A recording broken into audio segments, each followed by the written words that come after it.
Good evening, everybody. Dadman Walking 55 here. Hey, what is it? It's another Thursday night. That means it's time for more Southeastern Conference football. What did I try to do? Howard Cosell? Because it sucks, and I don't know why I did. But hey, welcome, folks. Glad to have you tonight. We're 3 minutes after 8 on the East Coast of the USA, in the Eastern time zone, the only time zone that counts. But I think my guests and others may disagree with me on that part. So I want to say thank you, everybody that here will be here. If you're lurking, thank you. We are still in the crusade to 500. We, after some adjustments and Mickey Mouse and Chicago voting and Florida voting, we've been up and down.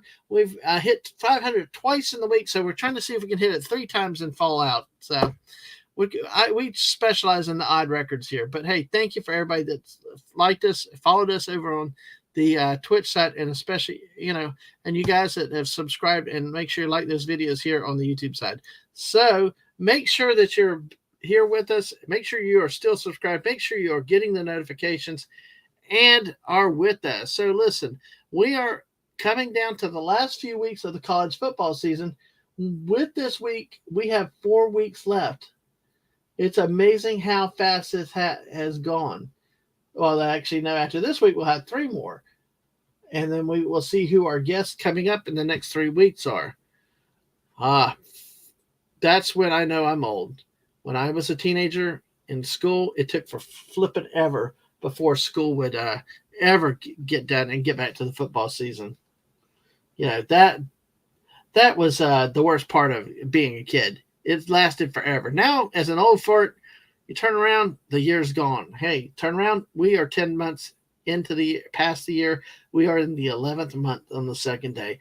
Gosh, time flies. So, but hey, thanks for spending your evening with us. We got 4 of y'all, one on the Twitch side, and the 3 of y'all here on the YouTube side. And thank you very much for being here. So, so let's do this now. Let us do this and have fun. This is one of the let's see. I always have to do my melodramatic introductions, but I tell you what, they're heartfelt. They really are. I really mean it when I do it. But hey, this is one of the more unique guests. One of my favorite guests anywhere, anytime that I've had a chance to run into on gaming streams and chats, watching on Twitter. This person is like a punster of punsters and goes back and forth with other people with puns. Always quick with a remark, always quick with a laugh, and yet nothing ever bothers this person. And just such a great spirit, great person to be around, and always love getting on the game streams with them and having them even on talk panels and stuff like this. But hey, this is a great guest tonight, folks. I think you're going to love this. This is going to be different. We've had weeks of sports nerds, but we've got a great person just coming from the hip that's going to have fun with some sports ball tonight. Let me introduce the one, the only, the young, the amazing, the incredible AFK Bard. Hey, AFK. Wow, yo, hey. I need you to be my hype man all the time. I'm just going to bring you places. There you go. I'm ready. Have Mike, we'll travel. There you go. Oh my gosh. So how are you tonight? I'm good. I didn't have a horribly stressful day, so that's always nice. Oh, that's cool. I just, when you said you do this, I was really, really happy.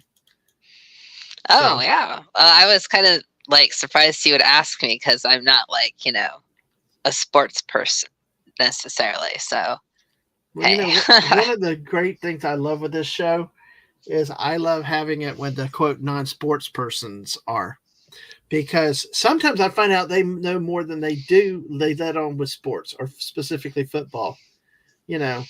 Daisy Blossom, I found out about her with some, stories with her last year with Squeaka, with actually having played football. All these people that say they don't know football anyway. Well, guess they do. They've seen it, or they've experience it somehow, and people, it's really really cool to see. So, and as we go through this evening, we'll find out about you, see what memories if you have. And I tell you what, the one common thing is, even if we don't haven't played the game, don't know it, or whatever else, you know what? The food. Heck yeah. Exactly. So, okay, hey, oh, actually, I'm sorry, I about jumped again. I gotta say hello to the chat. Help me greet the chat. It's a great Snortopoopas tuber. Hello, humans and other critters. Yo. Hey, good to see you, Snort. Thursday night, exactly. And stunning. Oi. Oi. Oi. Hey, hoser. Anyway, and he yells out for you, okay? Oh, hello. Hello, Stunning. Good to see ya. And it's the great Thomas, the Gilk man himself, who says Doug Flutie is single-handedly one of the greatest college football players. Hey, nice. I can agree with that. I mean, he and even though he held in the NFL for quite a bit, but hey, yeah, congrats to the Texas Rangers for winning the World Series. Yes, we are talking all here, but I tell you, Doug Flutie was fun to watch in college.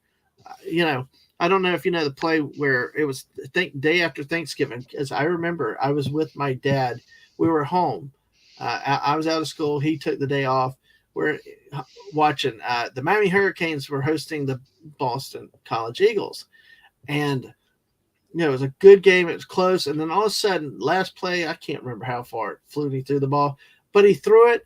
He and that Hail Mary, and it wasn't tip tapped and all that. You've seen those plays where it gets knocked around and stuff and all that.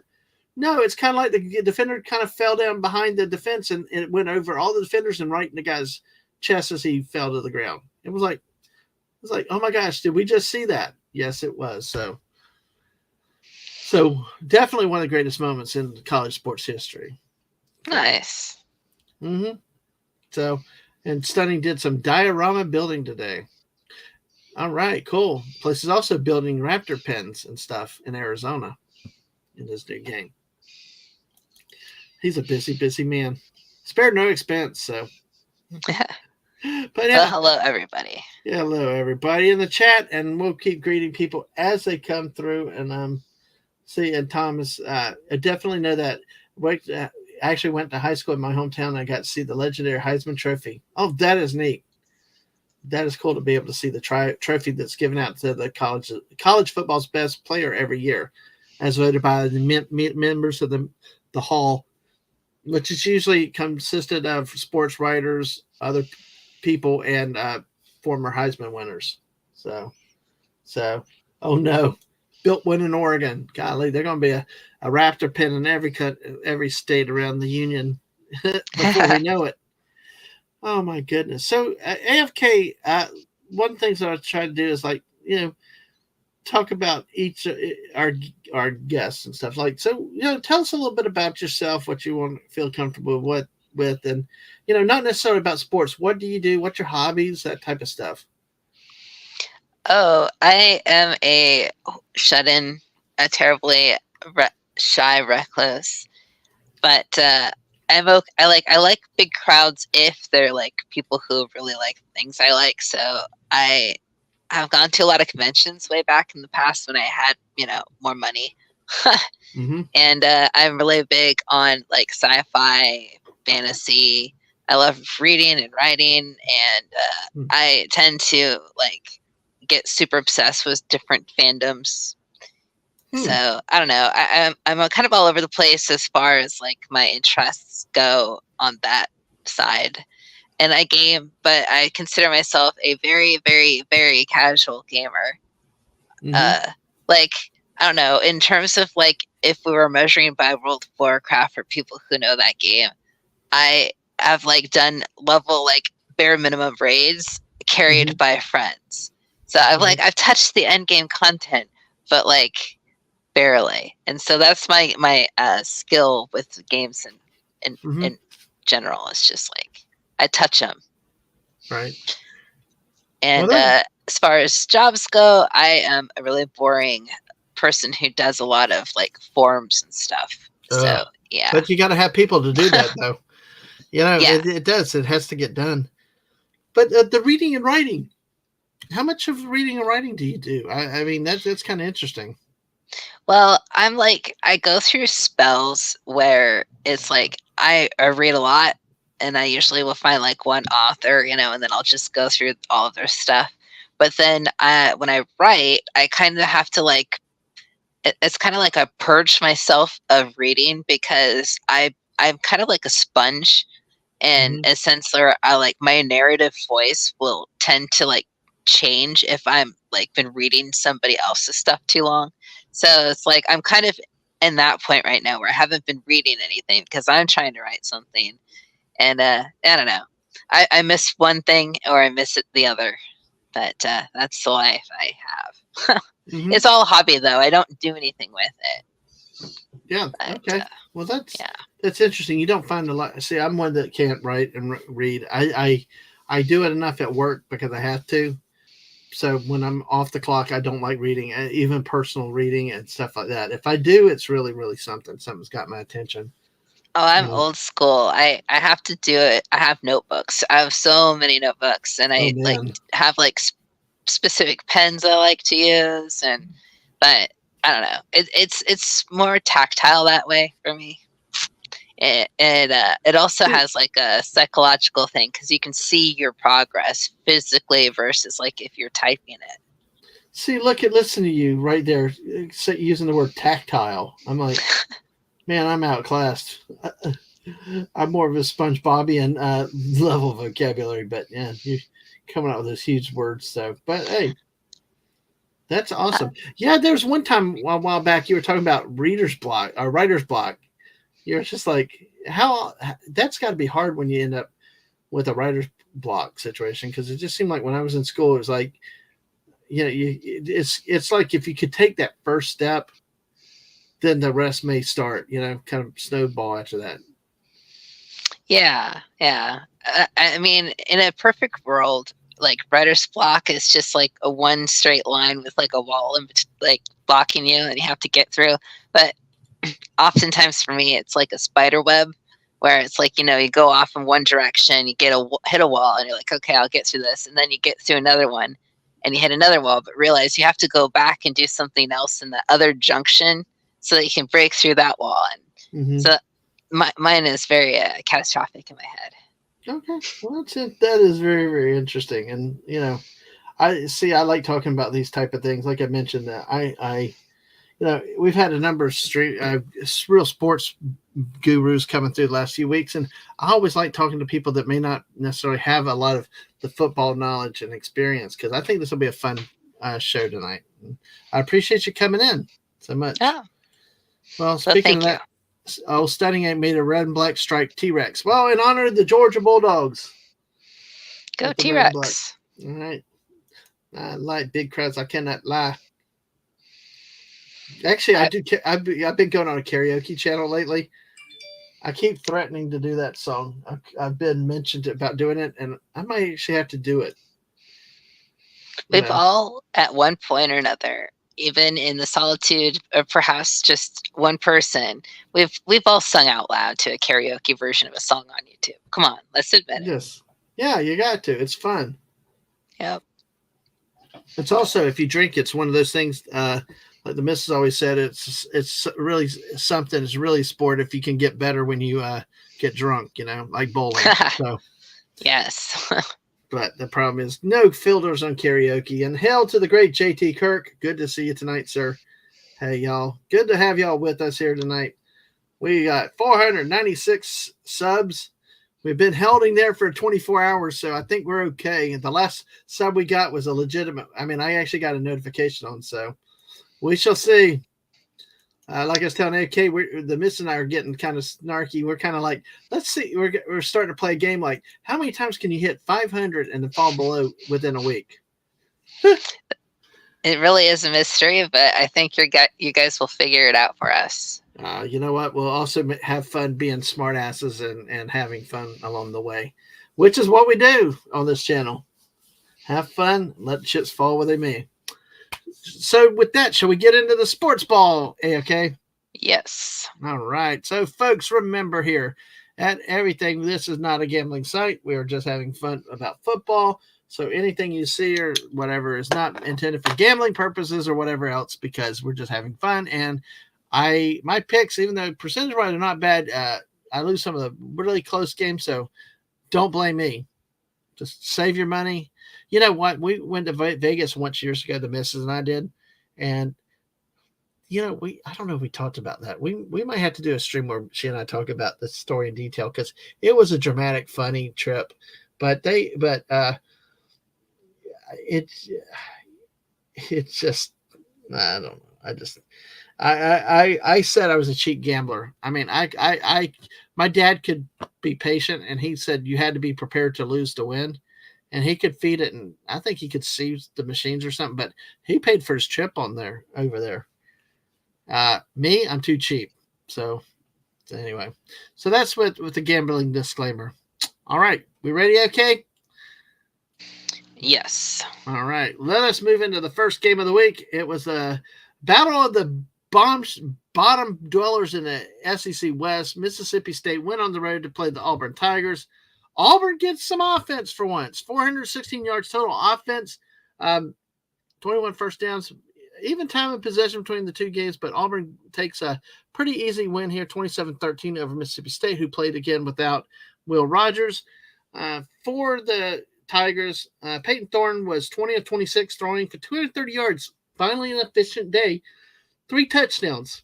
He also ran the ball 8 times for 38 yards. Jarquez Hunter for Auburn ran the ball 17 times for 144 yards. Mike Wright, the transfer quarterback from Vanderbilt, made another start this week in the absence of Will Rogers, was 16 of 32 for 161 yards, a touchdown and a pick. But he also ran the ball 14 times, 63 yards. There we go. He's in here. War Eagle. Small town Republic. How are you tonight? AFK, Auburn is known as the Tigers, but they also claim War Eagle, and they have a couple of different nicknames. Even Plainsman was an old one when I was growing up. It was attached to them. So, but great to see you, small town Republic. Hope you're doing well tonight. And Xavier Thomas for Mississippi State had 9 catches for 112 yards and a touchdown. In this game, Auburn built an early lead and never really looked back against Mississippi State. Again, Mississippi State in the transition from the pass-heavy air raid offense that had been Mike Leach's calling card until his passing last year is now apparently trying to become a running team, or more normally balanced team. So that's what we have on this game. Is Auburn, congratulations on their first win in, I think, 2 seasons now in the conference. But hey, good job, Tigers. Future looks bright. At least, and I'm going to say, at least for Auburn, it's bright because hey, you didn't lose this game. You beat a team. At this point, any win's a good win, and Mississippi State can stop some people, but Auburn. I know you had to be I probably with the Auburn fan, the best thing was scoring 27 points in a football game. That was looked like a very efficient Auburn offense with only 6 incompletion, over 200 yards passing, at least 10 yards of completion. So. There you go. Any thoughts, AFK? Any kind of funky numbers in here? Any puns that we have? No, not yet. But I've got to say, I'm actually looking forward to learning some stuff tonight while I'm here too. So. All right. Well, hey, let's do it. Yeah, anytime, just ask, or if you have a question about something, and everybody, if you're in the chat, feel free to ask a question. Related to football, specifically college football, and we'll try to address it. So thank you for being here, everybody. All right. And we will move on to our next game, which will be the Florida-Georgia game. Now, by the way, folks, we are using the current AP poll results in this part of the show. We will eventually show the college football playoff standings, but for our purposes, I like the AP poll, and I'm sticking with it. So there you go. It just sounds fun saying it too. AP poll, yes, AP poll, AP poll. Oh, what about the AP poll A? Right. All right. Well, guys, this game actually, Florida went down with opening kickoff, scored a touchdown right off the bat. Boom, knocked Georgia in the mouth. Georgia comes back at the next drive and gets a field goal. Florida looked a little bit weak. Then Georgia finally scores a touchdown near the end of the first half, takes a 10-7 lead. Then Florida, on a review play at the end of the first quarter, the call was reversed and was deemed short of the line to gain around the 31-yard line, bringing up a 4th and inches. Then the brilliant coach decides he's going to go for it on the Georgia defense and fails miserably. And then, okay, they didn't just try to run the ball. They didn't just try to quarterback sneak. No, they tried a stupid, cute play where the quarterback was under center. They snapped the ball through the center's leg to the running back who was running up to try to throw a pass. That sounds like it was totally going to work. It was like, dear God, what the heck was that? If you're going to go for it, just sneak it or do something straight. But no, we had to be cutesy. And so what you do, give Georgia the ball at your own 30-yard line, which really quickly, Georgia turns into another touchdown. You go from 3 down to 10 down. Then on the next possession, Florida got pinned back because of the penalty. Graham Mertz is stripped of the football. Georgia jumps on it. Another short field, another touchdown, and now you're down 17-7. No, I'd say at that point 24-7. So never to recover. I mean, again, Florida pads the stats: 25-34 passing, 230 yards, 2 touchdowns. Graham Mertz ran the ball 5 times for negative 32 yards and had a touchdown. Now, folks, what happens here, AFK? You see the negative 32 yards. That's because when the quarterback is sacked, in the backfield. In the NFL, in the NFL and the pros, they take sack yardage against the quarterback's throwing yards, his passing yards. But interesting. But in college, they actually net it against the rushing. So it's weird difference between, yeah. And you know what? It's not a small town republic. Yes, you're exactly right. And especially so early in the game on your side of the field against the number 1 team in the nation. And this clown keeps doing it. He did it since last year. He's gotten away with it way too much, and it bit him in that butt. They were still in the game early on. And even then, the defense almost bailed him out for it, but they just couldn't. You could tell watching this game, Georgia was just way too fast. Georgia had the better athletes. Florida is so outclassed with this, and honestly, this is the type of stuff that I think small time, you're one of the ones that said, they pointed out that they're recruiting well in Gainesville, but what good is the recruiting if the coaching staff does stuff like this, or the coaches can't get them ready for a big game? I lost my stuff. I almost turned it off at that point, but I stayed. You know why? Because Ang watched the game with me. My resident Bulldog fan actually sat down and watched a half of a football game with me this week. And it was so cool. That's a great support system right there. And it was so funny. Ang's sitting there like, Dad, I'm sorry for your team. I'm sorry for your team. And like, I hope they do something. And I'm like, yeah, they're good. They're good. And it was good. The kid did great. Georgia holds the ball about 7 minutes longer on offense than the Gators had. Carson Beck those for 315 yards, 19 of 28 passing, 2 touchdowns. Dajon Edwards really was just deceptive. It felt like he had run for a lot more yardage than 96 yards, but still, it's over 6 yards a carry. 15 carries for 96 yards and 2 touchdowns. Ladd McConkey, 6 catches, 135 yards and a touchdown. So Georgia dominating performance even without the great Brock Bowers. Florida again coaching. You come out. It's fine and dandy when going for 4th down works out for you. And I understand the frustration because I was like, ugh, go, because it was so horrible. They were so close, but you got to still get the yardage. But I think in this case, it's what really complicated it for me, and which would chat my hide on this one, was the play call. If you just do like the Philadelphia Eagles where the quarterback sneaks it and everybody runs and pushes them in the back and pushes the pile, that'd been one thing. But when you need inches and you do this silly snap. When you get too cute, have you ever heard that phrase about being too cute? I know what you mean, but Yeah. I can't say the phrase for sure. Well, like in this case, it's like you're getting too cute with things. Instead of just keeping it basic and simple, you try to go for the flair of over dramatic, and you end up messing things up. Yeah. And that's kind of what happened here. Which instead of just a basic run play, basic sneak, they try to get fancified with a pass by the running back. Who knows? But They call that KISS. Keep it simple, stupid. exactly. Well, I don't know in Gainesville how much more simple you can get it, but hey, we got the guy. He's won enough to be able to be kept around. But I will say it's still a better year than I had originally had hoped for. With this Florida team, I actually predicted them at 3-8 originally, or 3-9. So I was really down on them. Yeah. But they've already got 5 wins. So, all right. This game again shows Georgia is definitely the class in the SEC. While other teams may be struggling, Georgia's still rolling.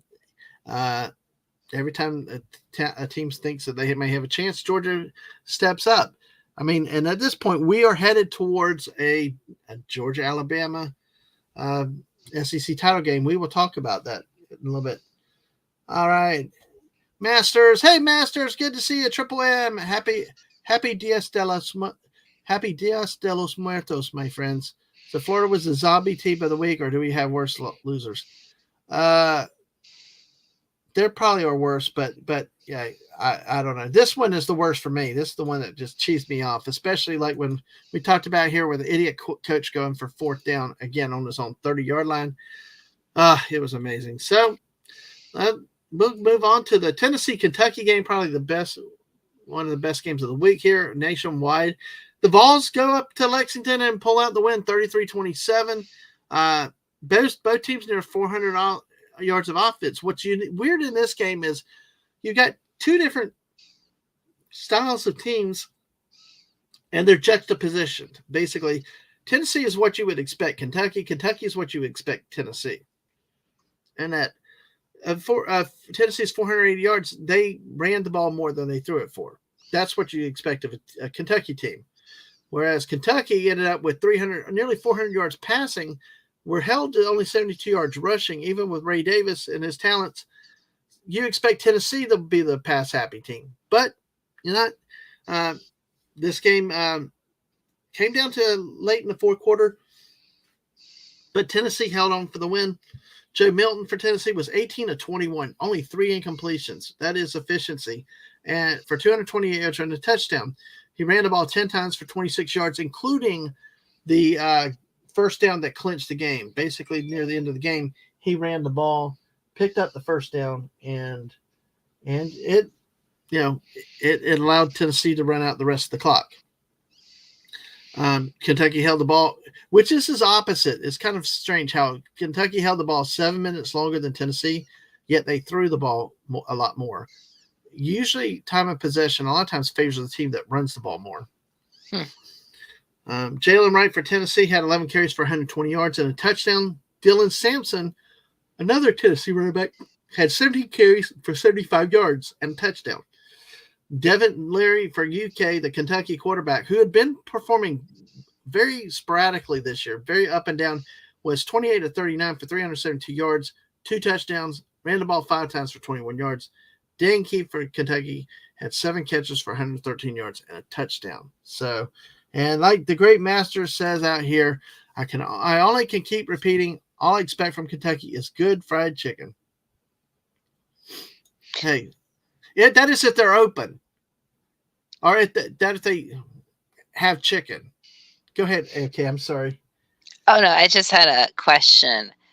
Being a noob here, so 7 receptions, is that 7 receptions that they received, or is it 7 as in they were throwing and somebody received it? He caught it. He's the receiver, so he had 7 receptions, and all of his yardage totaled 113 yards, and that includes the yards after he caught the ball.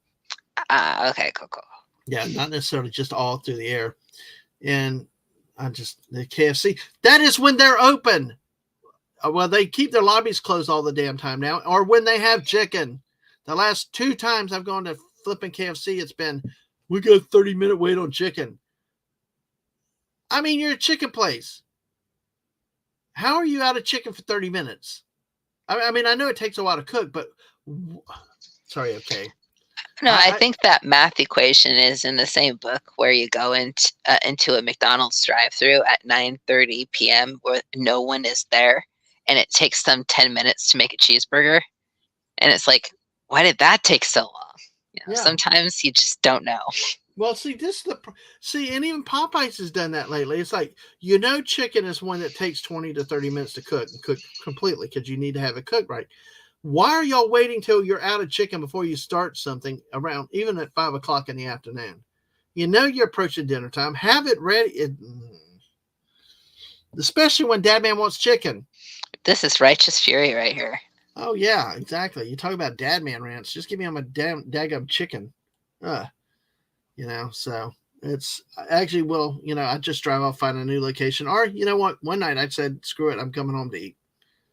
So, because I mean, it will say the, like the same ones have their lobby closed. I like at lunch to walk in and sit down. But, there's all the stuff that they doing, say, oh, they finish what they're cleaning before helping you. That too. Oh, Snorter Poopa said the chickens are on strike. Well, we did have the KFC game in Fortnite, though, in the creative modes. I don't know if you ever saw that. I witnessed you guys playing it. Well, what I think the funniest thing about it was that it was a chicken restaurant with chickens, but when you go in, you had a Taco Bell type menu. It was tacos. So, well, it's the future. I believe. What was the movie that had Taco Bell as the Demolition Man? Yes. See, and as that we know, that is pretty much foretelling the future right now. So beware. Exactly. Well, that movie foretold all of 2020, as far as I was concerned. Yeah. It was a movie ahead of its time. So, well, let's say that on Rocky Top, the fans are still happy. They were worried going into this game. They hate Kentucky. Kentucky hates Tennessee. The Vols go in, pull out another win. Of course, now they really look back at that loss against Florida as a really, really big blemish. But their season comes up in a couple weeks when Georgia comes to Knoxville. So if you thought it was crazy last year with Tennessee beating Alabama, and then last year when they beat Alabama, everybody stormed the field. Well, they took the goalpost off the field, marched it out the street, and threw the goalpost in the Tennessee River. Yeesh. I thought soccer fans were crazy. Well, hey, I will say those long-suffering Knoxville, Tennessee fans up there deserve some happiness. They definitely deserved it last year. So, which, I had somebody that was streaming with me last year that, I miss them so much. If they ever come back, I'd love to have it because they were a Tennessee fan. And, good to see them having some success, even though they're my rivals and I like to hate them. So those McDonald's guys gave a complete new meaning to the word fast. Oh, wait a second. Master says tacos rule the world and cricket tacos. Gross. Well, I thought he was talking about cricket, the sport, but hey, all right. It's okay. Well, bugs are delicacy in some parts of the world, though. I've tried crickets. I did not like them. Not the chocolate covered kind. No, they were roasted crickets. Yeah. It was a delicacy, and I was trying it to be nice, and it literally tastes like burnt pumpkin seeds. Uh-huh. But it was worse because the legs get in your teeth. It's the worst thing ever. I know. I'm sorry to ruin your bubble there. Oh my gosh, that's horrible. Yeah, their little legs are so pokey. Yeah. That just sounds wrong. Oh my goodness. But hey, you're an adventuresome person. I will say that. So, yeah. Yeah. Soccer fans are crazy. Do you want some proof? We don't need proof. We know. We've seen a lot of the soccer fans around the world. So. But, yeah, no. I love watching viral videos of soccer fans. Sometimes it's just fun pastime. Absolutely. But hey, oh God. Master says a good cricket restaurant's take of the legs. Little. All right. Well, we've got. Let's see. There's just some observations with this Tennessee Kentucky game. Again, it's it was a good fought game. Kentucky just fell short at the end. Tennessee with a timely first down at the end of the game to run out the clock. Tennessee wins, setting up still the matchup with Georgia coming up. So next game was kind of a very big sleeper game of the week. Vanderbilt goes on the road, plays at Ole Miss. A completely new quarterback for Vanderbilt. They split, they benched the starting quarterback, Ken Seals, and during the game, only 60 yards passing, 169 yards rushing for Vanderbilt. So from last year's happy 5-win season to now basically back in the SEC dumpster, Vanderbilt. So, but hey, only 13 first downs, but they held the ball for 32 minutes, 2 turnovers again with this team, Vanderbilt. Ole Miss, 22 first downs, 430 yards total offense, 250 through the air, 177 yards on the ground with 1 turnover. Jackson Dart for Ole Miss was 19 to 28, 240 yards with a touchdown and an interception. He had 8 carries for a negative 20 yards and a touchdown. So, and hey, Jeremy, good to see you. Hey, thank you for being here. Thank you for being here. Y'all make sure you smash that like button. Make sure you're subscribed. And who knows what we like a joke. We got to have 4 more live people hit subscribe because I don't know. It's weird. Quinshawn Judkins. This is one kind of the cool names. Quinshawn Judkins for Ole Miss with 17 carries, 124 yards, 2 touchdowns. Dayton Wade for Ole Miss had 8 catches for 120 yards and a touchdown. And Trey Washington, defensive back for Ole Miss, actually had 2 interceptions in the game, 1 from each Vanderbilt quarterback that played in the game. So that's how desperate I had to go to find something interesting to point out about this game, okay? This is one of those paycheck games within the conference. Well, hey, it looks like somebody tried way hard, and then the other team not so much. No, it's just talent. With a school like Vanderbilt, they're a small private school. Yeah. They have academic standards, everything else. I mean, they do good with basketball. They've won a national title in the last 10 to 20 years in baseball. So they are a program and they've had a historically decent women's basketball team. So they've okay and competitive in some sports, but football is just one. So all right. Let's see. Master said, I freaked out just 2 days ago in the middle of the night due to the time shift because my team Hamburg played bullcrap again. People are completely convinced I lost my mind. I've had people say that about me with the Gators sometimes. So, what's that? Huh? Oh, I thought you were going to say something. Sorry. Oh, no. Okay. All right. Well, Masters also says, only 4 to go, Dadman. There's a surprise on the way for you. What, a surprise now or a surprise after the 4?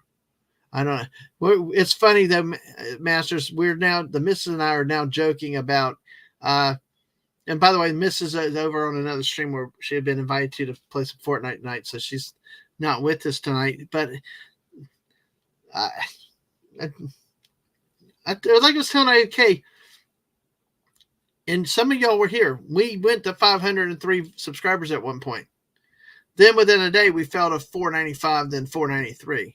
Well, then there was a stream where we were at 495. We got 5 more. We hit 500 again, and then we fell back to 493. And it's like I was telling AFK is, hey, well, we're deciding. The miss and I decided we're just going to try to see how many times we could hit 500 and go back down and hit 500 mark within a week. So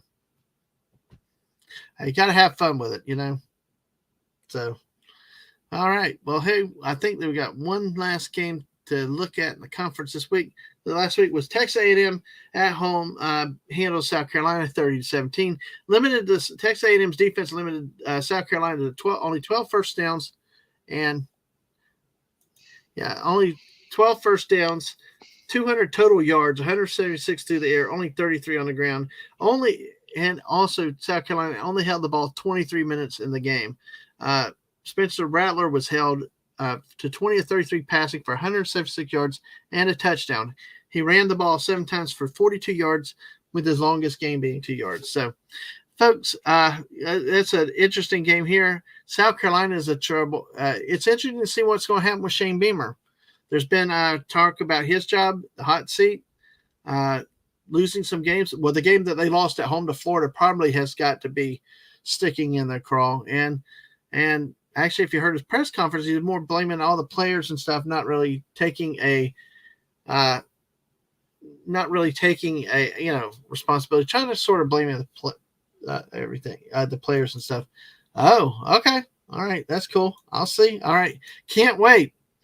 I cannot wait. Well, Texas A&M went home, got healthy, 30 points, only 19 first downs, 350 yards total offense. Max Johnson, since he has provided some stability to A&M's offense, since he's taken over full-time starter duties, 20 of 30 throwing, 249 yards passing, a touchdown. Anaya Smith for A&M had six catches, 118 yards and a touchdown. And South Carolina was held in this game to 33 yards rushing on 28 running attempts for an average of 1.2 yards per carry. So, very stringent Texas A&M defense, very one-sided game what we had here. The scoreboard does not reflect the actual dominance in both time of possession and yardage in there. So, all right.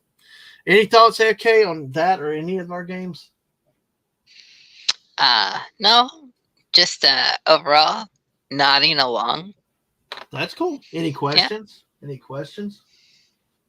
No, it's actually I can't say that I look at scoreboards like this. You know, I'm more of I watch the games and I don't like watch the pre or post game stuff, so I never like know about the way that they do the scores. So it's kind of fun looking at them and kind of comparing, being like, I wonder why this team did better than the other, and saying like, oh well, these guys ran back and forth a whole heck of a lot more. Although that doesn't necessarily mean that they're going to actually score, because some people just, run back and forth a lot. Yes, I know. They definitely do that. So, excuse me. Sorry about that. Well, let's take a look as the result of this week's action. The Gators are actually still in the top part of the SEC East. After getting crushed by Georgia, technically have an advantage over Tennessee for winning head-to-head. Georgia's still on top, 5-0 in the conference, 8-0 overall, with 4 games left. The final game of the year will be Georgia Tech, a rivalry game that's not really much of a rivalry anymore. Tennessee is in 4th right now. Kentucky has fallen to the 5th place spot, 2-3 overall, 5-3. If the Gators could have beaten Kentucky, that would have made a lot of difference. But didn't expect them to beat Georgia, but you wish that they had shown up and made more of a fight of it. But when your coach is stupid in the first quarter or first play in the second quarter, it's not a good sign. Columbia, South Carolina with South Carolina Gamecocks, there could be turmoil there. A lot of griping already, a lot of discontent after a team that struggled a lot last year. South Carolina did, but then they managed to win the last 2 games, not just winning. They beat 2 top 10 teams in the last 2 games. They crushed Tennessee by scoring 63 points at home. And then they went on the road and beat Clemson, another top 10 team, to end the regular season last year. So there were high hopes on this team. Now the best they can finish is 500 at 6-6. Hell, hey, you never know. If Vanderbilt gets a win or 2, South Carolina could end up tied or in the bottom of the conference, and then we'll see what happens. Over in the West, we got don't get too excited with Ole Miss over LSU. That's just kind of ordering by rank. Again, we're using the AP rankings for this purpose. LSU still, there's still a lot to be played here, but this is a closer race over here. Georgia and Missouri, we'll preview that game in a minute. We'll wait for that to talk about that one. But see, in the West, you've got three teams that are kind of close, but Ole Miss has the advantage over LSU since they beat them head to head. A&M is sort of still on it, but who knows? It's not likely Alabama's going to lose three games, which would have to take for A&M to pass Alabama. Of course, Auburn, Mississippi State both have one win, and the Pigs, Arkansas, remains winless in the conference and 2-6 overall. So go Suey, Pig Suey. All right. So then we go with, let's see. At the AP top 25 this week, conference is down to 5 teams in the top 25. Georgia's still well up ahead in the AP poll. Alabama's in the top 10 now at number 8. Oh, excuse me, 6 teams. Ole Miss is 11th. LSU is 13th. Missouri is 14th. And then Tennessee is at 19th. My Beavers fell 5 spots to 16th. USC managed to get back in the top 25. And I don't see why they did, because they barely won their game. I don't know. Who knows? Whatever. It took a rally comeback to do that. But really, not much else is there. We've got also the coaches poll, still 6 SEC teams in here. Kansas rejoined the poll with their upset win over Oklahoma this week. Oklahoma in the coaches poll falls to 11th. They fell 4 spots in the AP poll. And Kansas debuted in or rejoined the poll at 22, but based on that win, Kansas State now moves in the top 25 at number 25. So, and then what we have here is what now we've hit a certain point of the year. Now it's the college football playoff rankings. They take a combine of the human polls, the AP, the coaches, some other polls, and computer rankings, head-to-head matchups, things like that. They throw in a computer. This is what they get, and they give Ohio State the top seed, number 1 seed, followed by Georgia, Michigan State, Florida State, Washington, which are the 5 remaining unbeaten teams, followed by Oregon, Texas, Alabama, Oklahoma, and Ole Miss is in the top 10 of this. So still an outside shot, probably very unlikely for them. So if the playoffs were today, Ohio State would play Florida State as the 1 and 4 seed, and of course Georgia and Michigan would face off as a 2-3 seed. Because AFK, you know what they are you used to tournament seeding? I don't really know what that is. Okay. Okay. Well, I'm sure I've seen it in use, but not known the term. Okay, so what they do is that they have a number of teams and they rank them from kind of like best to worst, or the best to least best. So like you could have like 4 teams. Like in this case, you got 4 teams. Like you rank them 1, 2, 3, and 4. Well, what they do is in terms of the matchup, they have the best team play the quote weakest team. It's not always true, but it's like the team just that had the worst record, or that are in that spot.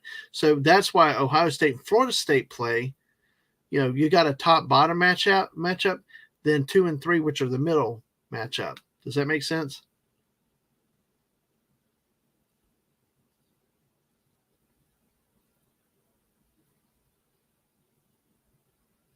Yeah, so that's how they do it. That's the tournament seeding standpoint. Okay, so that's where we stand with that. Sorry, I was totally muted. No, I know. I didn't know what was going to happen, but hey, do you understand how that seeding works? It's like the better, the more balanced together play each other, and the best and the worst play each other. Yeah, that's very helpful. Although it's hard to say best and worst, because really, I mean, 4 is not bad either. It's just they had the weakest record, or lowest number of points. Well, good night, Stunning. Thanks for coming by. Yeah, it's good to see you, Stunning. Yeah, take care. Oh, good luck with work and everything. So we'll see you tomorrow. Thank you, sir. Good to see you as always. And that's this great Stunning and Brave Megatron. Make sure you check him out on his channel. So now, AFK, what we're going to do is now we're going to talk a little bit about our sports memories and stuff like that. We can branch out. A lot of what I ask about is college football if you have any college football memories. If not, equate it to the NFL or even other sports. Okay, it's kind of a fun time about sports talk. All right. So, first question: are you ready? Sure. All right. Have you ever been to a college football game? That's a good question. No, Okay. I've not. Sorry. Have you ever watched a college football game on TV? Yes, many. At least around here, I don't know. I can't speak for other states and their love for stuff, but we have like two college football teams over here in Washington that like are kind of rivals, and so like Yep. if you had to pick yours, and like whenever it was that time of the year, like everybody like had their colors that they were wearing, and like it was either the Huskies if you were Mm-hmm. like Northwest Washington, or Right. it was the Cougars if you were Eastern Washington, and like Washington State. yeah, and like you were a punk if you decided to wear Cougar colors on like a sports day in the Northwest kind of thing. So I always had to Mm-hmm. have purple because I didn't want to like start fights. Yeah, I know. Because I mean, some people don't necessarily want to get into sports ball and stuff like that. But then again, it's like you're almost forced to choose a side. There's no neutrality. Somebody's gonna Yeah. force you. Well, it's going to be interesting now that you bring that up because see, it's oh, hello Daisy Blossom. Good to see my friend just out there Hey, lurking. sup? Exactly. Always good to see you. Thank y'all for having me on earlier. And the missus, I guess y'all might be finished, but thank you for having us on over on Liam's channel. It was a great uh, thing. And of course, she also co-hosts a movie show, review show once a month with me here. Of course, she also really, really helped me one night when I missed my time, but it's all good. We had a great laugh about it. Can't do it without great people like Diggs and the rest of you guys in the chat and they come on the panels like AFK tonight. Because see, one of the things with that rivalry you mentioned is big, and I don't know if you kept up on it. Both teams play in the Pacific 12 Conference. Do you know what that is? Yeah, it's like they've got the different college football teams kind of split up in different like ranking, I guess, based on like area, right? It's like little clubs, basically, Yeah. like little clubs, and they've traditionally been spattered around the country. But what is happening is they're becoming more, national than they are regional, which is changing a lot of things and a lot of the matchups that are going on, the historical rivals. See, like in the Southeastern Conference, Texas A&M used to play every year, but when Texas A&M left their conference for the SEC, that matchup fell apart, and now it will be renewed with the Texas Longhorns joining the SEC next year. But in this case, Washington is now, actually, 10 of the 12 Pac 12 teams have left the conference starting next year, meaning leaving Oregon State and Washington State as Pac 12 members. Washington was of the group that went to the Big Ten. So you're going to have a conference that spreads from Washington or Oregon all the way to New Jersey or Boston or to Massachusetts. I know that's the ACC, but see, the ACC went up to them because they got a team from Miami to Boston. Now they're going to have teams in California when the Cal and Stanford join them. So it's everything's out of whack right now, and that rivalry, like you talked about, that you at least are familiar enough with the rivalry because this is one of the concerns that I have with what's happening with sports. That's not good. Not the conference realignments and stuff is that we're going to lose a lot of the history, a lot of what made college football great. That hated rivalry that you played every year. You just had to get them. So tell us, and I kind of you touched on it, but tell us really how intense you've seen the Washington State rivalry. Oh wow. I was very aware of it when I was just a kid though. Once I hit high school, kind of like I distanced myself from it, but then you also kind of get more involved in your own high school football at that point, so you have your own colors to wear. But I just remember, like, I don't know, maybe it was just like that like there was just a couple years where they were super heated, but it was just not to date my age or anything, but it was in the 90s. Oh, you're so young. Oh God, I know, right? No, and it was with that song that came out, like "Who Let the Dogs Out." I remember I was really young, but at the time, it was really obnoxious because the Huskies people or like whoever like had the games would just keep playing it on loop whenever like the Huskies were like involved in conversations or if like the players were running on to like the field, it'd be like, "Who let the dogs out?" And it's like, I don't know, that was kind of like obnoxious because I'm pretty sure people who didn't like it were still singing it out loud to annoy the Cougar Right. fans. Right. And let me say hello, welcome to Dark Sage 9117. We'll put it here and there, so the people on YouTube can see it. But he's over on the Twitch side, or he or she. Welcome, Dark Sage 9117. Hot take: if JMU was not transitioning to FBS with the weird 2-year rule, I think they could have made a new Year 6 ball. I'm a James Madison Dukes fan, and they've done very well for themselves this year and last year, and they have. And we just saw that about how that was their second week in the poll. Let me bring this back up real quick. Hey, we primarily talk about the SEC. I do, but hey, I love talking about it. If you fans have fans around the country, the other teams, yeah, James Madison was 23rd. They moved up 2. James Madison is actually a team that is on, like you said, is on the rise. They're moving up from the lower leagues, like what we used to call it 1AA. 1A is the big where the big schools were, and they're moving up.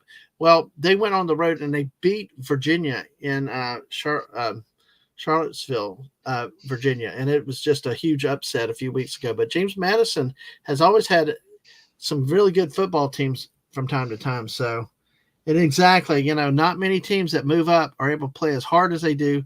Now, granted, they are in the Sun Belt, but still, they play tough with everyone. Well, what we're finding is it doesn't matter what conferences you're in these days, whether Conference USA, the Sun Belt, the Atlantic. Well, the Atlantic is kind of considered a big conference, but I don't think so. I think they're kind of like lightweight, or like the Mountain West Conference. That have some teams in there that can do some damage. They can beat teams in the larger conferences and stuff too. But hey, well, like I said, welcome, Dark Sage 9117. Appreciate you being here, and thank you for coming in on the side. Make sure if you're on the Twitch side, make sure you followed, and make sure you followed us on the Twitch side, and of course over here on the YouTube side. Make sure you hit that like button. Make sure you have subscribed. We are in the countdown for the 4 more subscribers of real people to try to hit the 500 mark.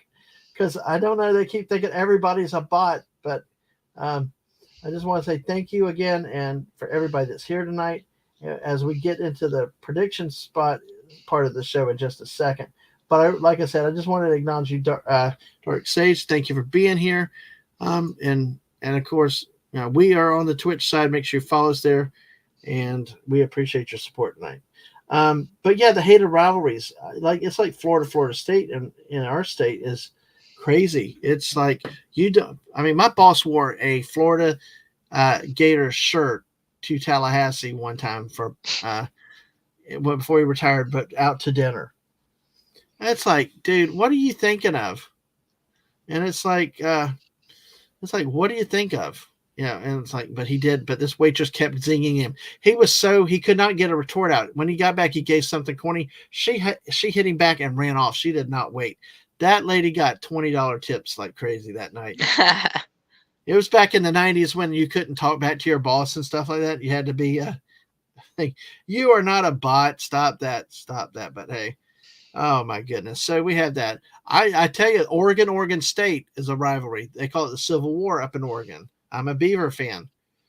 It's really hated up there between the Ducks and the Beavers. So it's really, really crazy. So Ducks and Beavers fighting. Imagine that.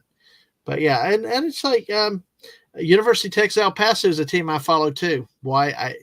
It's a Conference USA team just because I picked bad teams out of a newspaper many, many years ago for the fun of it. So So yeah, there's beauty in all kinds of football at all different levels. You don't have to always watch. He's listening still. He's still awake. But it's that's what makes college football so much fun is you can have those upsets. You can have those teams coming out of nowhere. Teams like he mentioned that should not be competitive at the higher level, but then they really are. They surprise everybody. We've seen usually that happens more in college basketball from year to year. When a team gets hot and you know gets hot in March and when the tournaments are and a 500 team or losing record team could actually win it all theoretically. But I mean, you never know. It can happen. Maybe one day it will be. They've had some low seeds go quite a far way through the men's March Madness before, but hey. And okay, and so you've talked about that the intensity rivalry. What have you ever been to a game? Not necessarily a college football game, not necessarily an NFL game, but when you've been around football and other people, what does it usually focus around? I mean, is it more of a social event? What do you do? What do you like when you're at things like that? Let's see. I gotta say, like, I think every football game I've gone to has been like family related. Mm-hmm. So growing up, like my stepbrother was in football all through middle school and into high school. So like I would watch those games, and then so I don't know. Mm-hmm. That kind of helped me, I guess. That was my more or less my experience was watching those, and golly. Yeah, no. Oh no, and then my niece, she picked up cheerleading about 2 years ago, and then it kind of became mandatory for the family to go to middle school football games again to Okay. cheer for the cheering, and Uh-huh. because of that, like I was able to see how those games run, which is very interesting. There's a lot of flags, but unique situations with kids versus like high schoolers versus I guess college even. But Yeah. I don't know. Out of all of it, I think my favorite experience is high school football, probably. What about it do you like? That one definitely. There's way more of a social aspect to it. People aren't like obnoxiously loud or drunk because it's around kids, which is always nice, unless Mm-hmm. you're into that kind of stuff. Right. And the generally, yeah, it's not fast paced like obviously like the NFL, so you actually can kind of understand what's going on. And I learned a lot about flags watching high school football because like for a very long time, I was just like the person who was in the crowd watching it like with their friends. And Right. then when someone was like, "Oh no," I'd be like, "Oh no." So then I started like learning like, "Oh, well, they threw that flag down because of that," And I'm Mm-hmm. like, "Oh, now I can say oh no because I understand." So Uh-huh. I kind of picked Yeah. up that way. Yeah, it sounds like how I learned how to officiate because I watching games at home. As a kid, you'd start to you could recognize the penalties. What's really cool is when you see a penalty coming, and then that's going to be a penalty, and then sure enough, the flag goes flying. Or So, you can get up on your knees and be like, "No, that's wrong. That flag shouldn't be there. Gosh golly!" And then you watch like the 12 replays from different angles. That's the yeah, one thing it's definitely changed from when I was really into it back in the day. yeah, It's like now you can like go up somebody's nose and see yeah. what's happening while they're doing it. So many cameras. See, that's a whole nother stream to have about the proliferation of football and all sports on the networks because they've I mean, I'd sometimes wonder if we've watered everything down. I mean, we've oversaturated it with it's always on all the time. There's, has it lost it being special? I mean, when it's outside of those matchups that mean a lot to people, there's and of course now with the emergence of the name, image, likeness, where the players can get paid and the conference realignments are changing everything. That one some of the beauty of football, college football, which was the pageantry, the rivalries and stuff like that, may be going away. Yeah, it might be in a way kind of losing its soul in a sense, kind of like a lot of other stuff out there nowadays, where we can hope that they maybe keep the spirit of their old games and stuff. But if you're right, like I've never thought of it that way before with like the rivalry thing, where it's like if you don't actually have any like neighbor competitor or somebody to like continue to brush up against, it's like, where does the passion come from when it's just like you're flinging your team at whoever, Right. Like, Absolutely. These whoever people that I don't care about today. Yep. No, I agree. It's just, I'm hoping to have a stream on in a couple weeks. I'm working on that, but not sure if it's going to be able to pull off yet or not. But yeah, it's a big issue, and it can't be denied. It's out there. And now all this transfer portals now, where basically the players can bounce almost anywhere to anywhere without restriction nowadays. So it's become more of a free agent market now than what it was before, which also gets to those rivalries, so competitive balance and things like that between teams. So is there ever, what is the whether it was live, like in high school, if it was live or watch on TV, what was a favorite game, or did you have a specific memory of anything, of a recollection? Boy, honestly, I couldn't tell you like a specific game. I only remember I went to a sports bar one time during like the playoffs. I think it was when like the wrong team, wrong sport, when the Seahawks were in the playoffs. So it was a while ago. And that was kind of fun because that was kind of like my first experience being in a room full of just like crazy strangers who are like really passionate about the game. And my dog is also a huge fan. But, I love the pupster. The pupster's great. The pupster is great. But also, one thing that you always said, guacamole. Oh yeah. I love parties, and sports ones are always the best because they have the best snacks. What is your favorite food to watch a game with? If someone else makes it for me, there's a 7-layer bean dip that my sister has that I love. So okay. Yeah, and to add the super nerdiness to it, it actually came from Nathan Fillion. Oh, really? How's that? Yeah, way back in the day. Like this is the thing. Like I think technology and oversaturation has like taken away from actors. Weren't usually weren't afraid of people back in the day. Like their fans, like they didn't know better, so you could literally walk up to them and like talk to them on the street, and it was chill. And so it was like when Firefly was a thing, and like she wrote a fan letter to him, and she was talking about like hosting fan parties, which like we did back in the day, where we would like get people to watch older episodes of Firefly and be like, come on, you have to be a fan and support the show. And so he wrote back and shared his family's 7-layer bean dip recipe and said that she should use it for one of the parties. And like it seriously is so good. So yeah. Well, that's kind of, see, my fallback is pizza and chicken wings. God, basic hand things. Basic, you can pick up your hands and eat. You don't need. You just use paper plates or napkin. Just not really a lot of mess and fuss to it. It's just basic, simple, casual fare. Have fun with it. So and still eat well. Do you eat chicken wings? Obviously. Yeah, I've loved the sweet ones, like the honey stuff. Okay. Not necessarily hot, spicy. I do like hot and spicy, but for wings, for whatever reason, it's not that for me. But I will totally eat anything you put in front of me at a party. Gotcha very much. So what does well then what about pizza? Favorite pizza toppings?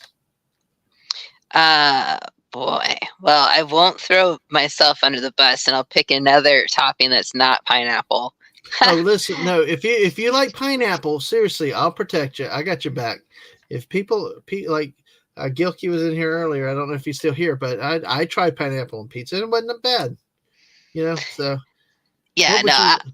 I would say my favorite is like the classic Canadian bacon Yep. pineapple pizza. Well, down here I think we called that the Hawaiian pizza. Then There you go. that's Yeah. awesome. All right, well, cool. Hey, I'll meet halfway because I like the Canadian bacon. I like the ham on the pizza. Sometimes better than pepperoni, actually.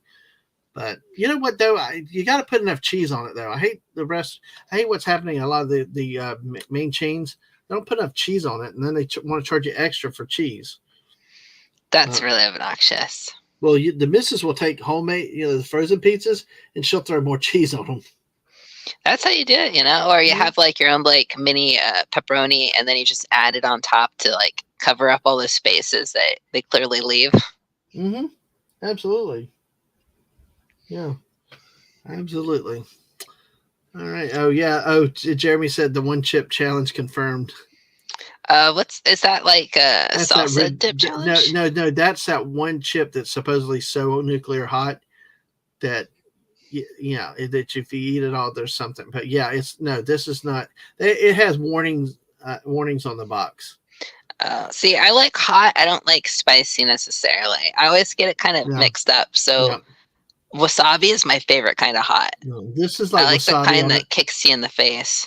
This is like wasabi on a nuclear level. They've had people hospitalized over this thing too. So no, Masters, no, what's happening, at least of ours around here, like our big chain type pizzas, they get kind of skimpy on the cheese, and they actually don't even go all the way out to the edge of the crust. They start skimping on the toppings, and then they want to charge $3 for another extra, put extra cheese on it. Or if they if you get 3 toppings, they don't let you have an extra cheese on there. So, and the bear is going to retire. Thank you, sir. Thank you for coming and being with us. Yes, exactly. Always love to have you here. And if you have your phone nearby, we will put you to bed the rest of the way. So we will have fun with the foodie balls. All right. Okay. Any other thoughts that you wanted to have? Oh, hey. All right, Gilquin. He's here. He was lurking. Look at that. Oh no. Yes, you can do that. I fine with me, Thomas. I tried it. It's good. I would say the ketchup was not as bad as I thought it might be, but it did not work as good as the pineapple. But I still stand by Thousand Island. 5,000 Island? Oh my gosh. So yep. I figured you were going to do that. All right. Well, let's. Do you have any other thoughts or any other memories about your sports and stuff, or football, before we go into this week's games? Oh gosh, no. I just I enjoy it out of the other sports just because I think I understand it more than the other ones. So I quite enjoy them, and I'm looking forward to this the next games that are on Saturday. That'll be cool. Real quick question: do you like the NFL or college games better? Honestly, I feel like it's more vivacious and exciting if it's a college one over the NFL. Like if I could pick between the two, like I probably watch a college one unless it was like a team that I actually kind of had interest in. Right. Okay. Well, I agree overall. I just wish that they quit the stadium pump music, the rock music and stuff. Let the bands play like it used to be. Oh my gosh, look at this. What we had, a pizza war broke out. Actually, it's not a war. Everybody's in agreement here. Pineapple and goat cheese with German smoked ham. Is Master's favorite pizza. All right. So, with that being said, let's kick into this week's game, shall we? We got about 7 games on this docket. We got 5 here. LSU, number 13, LSU goes on the road to play at Alabama, really for control of the SEC West. If LSU wins, then you got a 3-way tie with 3 teams with 1 loss. All mixed up who beat who, but this game is in Tuscaloosa. Alabama has righted the ship. They've Jalen Milroe has become steady, not necessarily the best, or but he's not been bad. He's not turned the ball over. He's been effective. They've done enough to win. LSU's coming in, with a team that can score a lot of points, but they cannot. They also cannot play defense in spite of their talent. 13-8 LSU, the Bengal Tigers go into Alabama, and this game could be really could go either way. But I will talk about what I think when we get there. This game, Alabama leads the all-time series 55-27 and 5 ties. LSU's won the last game, 2022. LSU's largest margin of victory over Alabama was 28-0 back in the year of 1957. The longest win streak for LSU was 2003 to 2007, or 5 games. The largest margin of victory for Alabama over LSU was 47-3 in 1922. And the largest Alabama winning streak in this series was 11 games from 1971 to 1981. It's a coach, great Paul Bear Bryant. But would you like to know more about this series? This series, AFK, dates back to 1895. Oh, as far as like keeping track of all these different scores? Yep, it dates back to 1895 when LSU won 12-6. Interesting. And LSU won the first 2 games, and of course, there's been some ties over the years. But in the last since 2012, let's see, 1, 2, 3, 4, 5, 6, 7, 8, 9, 10. The last 12 matchups dating back to 2012, Alabama's won 10 of the 12 matchups. LSU won once in 2019, 46-41 in Tuscaloosa, Alabama, and LSU won last year 32-31. There was the 2-point conversion, and that worked, and the rest was history for LSU's year last year. But hey, it's a heavily dominated Alabama series, but who knows what will happen this week in this game. Gilkman says New England sports teams are better overall than other parts of the country. I would say from a pro standpoint, possibly. I still think the college athletes. I think your southeast and south between Texas to Georgia to Florida, and probably the West Coast are your better football teams. Top to bottom, especially when it comes to football. You do have good clam chowder, though. Yeah, absolutely. I'd like to go up there. For clam chowder. This guy, I've had him on. Eric O'Sullivan has got a YouTube channel and posted some of his cooking. It was a clam chowder recipe. Man, I still gotta like to get up there to eat some real clam chowder. So, oh yeah, forget this canned stuff. So, Master says Hamburg plays tomorrow. We have to wake up 4:30. Better play good. Exactly. So with this game, any thoughts on this game, LSU at Alabama, AFK? I personally, I don't know. Are we going off of our picks yet? No, not off the picks now. Just any type of general observation. Do you know much about the teams? Do you have any thoughts? I generally just look at kind of like their wins and losses, and then, I don't want to go over my strategies yet, but I would say that I kind of lean towards Alabama, but I'm biased. Yes. All right. Well, we'll find out about that bias in a little bit then.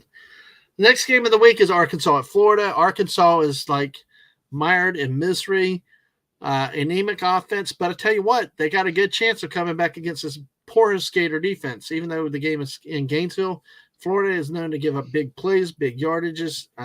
So can Arkansas get healthy against the Gators? And can the Gators, win another game that they should win pretty easily considering the Arkansas's record? Will Billy Napier decide to keep going for 4th down all the time? Will he keep throwing caution to the wind and paying for it? I mean, will Billy Napier's team be ready to play coming off that Georgia loss? Because they were excited for it. They were pumped, had a great start of the game, and then just got shut down really quickly. It was ugly and bad for that. So a lot of unknowns with this week, and with the Gators coming up, just should win this game, but this was a game early in the year before the season I was scared about. Not so much now, but Florida's got a rough 4 weeks coming up at the end of the season with road games at LSU and FSU to finish the season. And their last home game is a tougher too. So does not get easy for the Gators, so they better win this week. Missouri, the game of the week in the conference, 14th ranked Missouri at the Georgia Bulldogs. Missouri, coming in with only one loss in conference, can actually take the lead in the division with the win at the number one Georgia Bulldogs. The thing is, how does this game play out? Does it come in with Georgia's struggle early, or like they do against Kentucky and Florida, where they pretty much start off and they can smash the opponent pretty quickly and show them who's boss? Missouri has very little defense, is not giving up lots of points in every game. They've been blessed by outstanding offense, great play from Brady Cook at quarterback, and Cody Schrader as a running back, and Luther Burden at the wide out spot. But will it be enough to overcome the Georgia stingy junkyard defense? We'll have to see Saturday. Then we get Texas A&M at Ole Miss. This is a game of the mediocre teams, but, who wants it more? Texas A&M for Jimbo Fisher's job. A lot of heat starting up there with them losing, again, so many games this season. You don't pay a coach to finish up second or less. Not why they pay him and all the buyouts. So, and Lane Kiffin is at home. Will he, how will Ole Miss perform at home against Texas A&M? We shall see. Kentucky is on the road at the Mississippi State Bulldogs. If you want your cowbell, if you need more cowbell in your life, you definitely want to go to Starkville, Mississippi, and hang out there for a football game. The Wildcats go on the road after falling to Tennessee in a close game at home. Again, at the Mississippi State, who got beaten pretty good by an Auburn team that had not won a game in the conference. So, we'll see where we go with this. It's Kentucky running game against Mississippi State's running game, apparently, because it seems like they've given up on the pass offense. So with that, those are the matchups that we have this week. And those games, the rest of them are kind of paycheck games. Jacksonville State is at South Carolina, a chance for South Carolina to get healthy, but watch for Jacksonville State. Jacksonville State, like we saw earlier, like we heard earlier about James Madison, some of these lower league level teams can provide some challenge. And I believe Jacksonville State did beat Florida State a few years ago. So, Jacksonville State has had a history of pulling out some upsets and challenging some teams, but if that happened, what will the fans in South Carolina deal with Shane Beamer like? UConn is at Tennessee. This game should not be even played as a paycheck game. Not much we can say about that. And then Auburn, the Tigers are on the road at Vanderbilt, a game that could be tougher to expect than you expect. This could be one of the last games Vanderbilt could win this season at home. Auburn, can they keep the offensive pressure on Vanderbilt going? Can they, can they obviously win this game? I mean, it's, that'd be 2 wins in a row in the conference for Auburn. Not sure. So, all right. Well, that's this week's games at a glance. There's really only one that we really spent a lot of time on, a little bit with the Florida-Arkansas game, but hey, that's about it. Any other anything you want to interject here, AFK? I'm just kind of curious on just like the level of following these. Like, do you generally watch all of them? Because some of them like are at the same time. So yeah, I try to flip between them as much as I can. Okay, kind of like an ADD type thing. Yeah, I have to, because even with the Gators, I can't stick with one game a lot of times. It's part of it that way I can see some of all the games. Now, do I get to all of them? No. There's no way, either because I have to run off, do things, or come back. I try to watch highlights, at least look at the new stats. Some of them, like Kentucky or Mississippi State, I'll glance out a little. But I probably won't even bother with Jacksonville State at South Carolina unless I hear Jacksonville State is ahead, or UConn at Tennessee. It's pointless, Unless Tennessee's about to lose, then yeah, I love their misery. There's only one time slot, and there's only one person in like 4 major time slots, and some of them overlap. That's the sad thing. Well, where we stand. Okay, this is where we do. Like I told you about picking the games and the winners. Where we stand at week 9 overall is last week. Mark DeRossi was perfect again. He's 17-0 in 2 seasons here. Don't tell him that because he's going to go crazy with that. I was 4-1 last week, so the guests have pulled within 4 games of me. I'm 58-13. The guests are 54-17, and you can see all of our guests at the bottom below here. So I'm sorry to let you all down ahead of time. I know. Well, we'll see. Last week's guest was JT Kirk. Next week is Admiral Teague, our Jet fan who wears a bag over his head a lot. But hey, they beat. They've won some games that make me happy. So, but hey, with that said, let's look at it. This is not a gambling site. Remember, we do not gamble. We do not pick against points. We're just having some fun with football, and don't use us for your gambling basis. So, it's not the way to do, and it's not the purpose of our stream either. We're just having fun with friends. With that being said, let's go to the first game, AFK, and I will tell you who you picked. It's the big game of the week. I should have had the missus move these games around, but the big game of the week, we're going to go ahead and get it off the table. AFK takes in the LSU at Alabama game. You take the Crimson Tide. Roll Tide. Why did you pick Bama?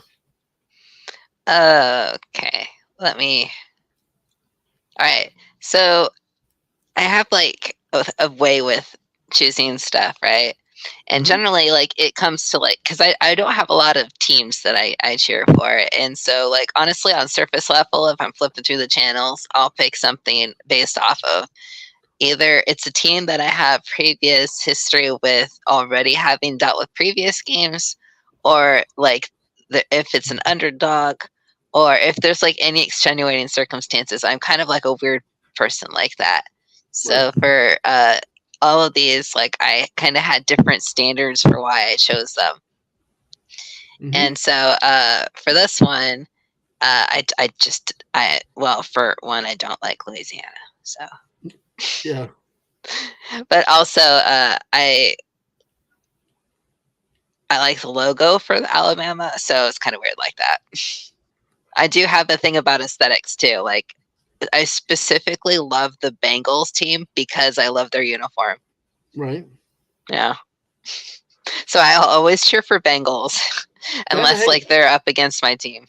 That's no problem. You know, that is no problem. I mean, that's what the first time the missus first show, the missus took it based on bands, nicknames, stuff like that. Other people have used cats and things like that. The best cat looking mascot. So, you know, that's the whole thing. We just like to know what you basis for picking the winners are. And I think it's wonderful. Have fun with it.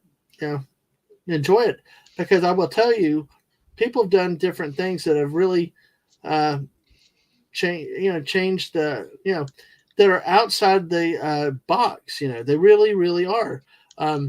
Ash last year rolled dice so much, D&D dice so many times and stuff. As he picked a winner, did really, really good. Daisy Blossom had the pick with the best looking cat meme mascot. And, so she used that. Squeaka dropped cheese on it. And I actually had, if the cheese had fallen on Georgia instead of Stanford last year, she would have tied me. So. Oh, wow. Hey, I should have thought of cheese. Exactly. Well, hey, look, Small Town Republic's here. He said, when the Bengals wear the white uniforms with black stripes, those look cool. See, I'm all about that orange and black. It's like, I had a thing, I swear I'm not a furry, but I did love Tony the Tiger back in the day. He was my favorite mascot. You'll be a great Beaver fan then. Oregon State Beavers or orange and black? Oh, Oregon? Oregon State. Oh, no, I can't like them. I don't like Oregon. No. Oregon are the Ducks. Those god-awful green and gold crap things. No, the Ducks, the Beavers are orange and black. Oregon State. Oh, okay. Oregon State. I agree with you. I can't stand Oregon, but Oregon State is the black and orange, and they're the Beavers. All right, yeah. I'll be behind them then. All right. If you like a great orange and black uniform, but that's cool. Yeah, so the white uniforms with black stripes look cool. All right. That is awesome. So, yeah, whatever methodology you have is what it is, and I'm going to take Alabama also. The odds would be to take LSU because their offensive production, but, Saban is usually ready for these games. The game is in Tuscaloosa. Jalen Milroe has been very consistent in recent weeks. LSU is very weak in the defensive secondary, and I mean, have struggled at stopping teams this year. So Alabama could get healthier on offense and have some success as long as Milroe does not turn over the ball. I looked at this being an Alabama win at home. Had LSU had better defense, there might have been a chance I'd take Alabama earlier in the year. Next game of the week is the Gators host Arkansas, the Pigs, and AFK takes – AFK takes Arkansas. Yeah. And I took the Gators. Why'd you take the Arkansas Razorbacks? Well, for my various different reasons, they seemed like the underdog to me. Mm-hmm. Like they didn't like everybody loves cheering for Florida. I don't know. It just seemed like that way for me.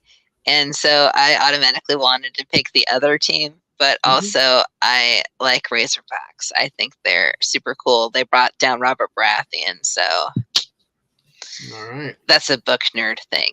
Okay. Well, hey, like I said, whatever method you use, whatever gets you to pick them, hey, we're for it. The odder the better methodology, I will say. It makes us fun though, especially when you see people making picks really seriously.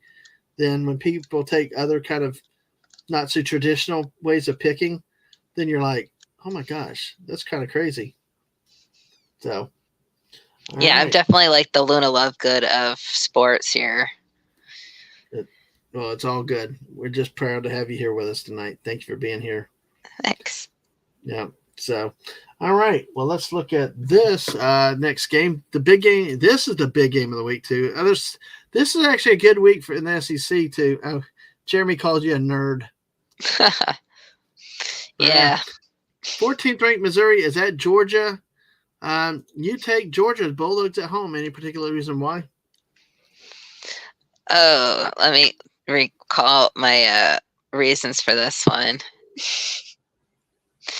Okay, so for this one, I like Bulldogs.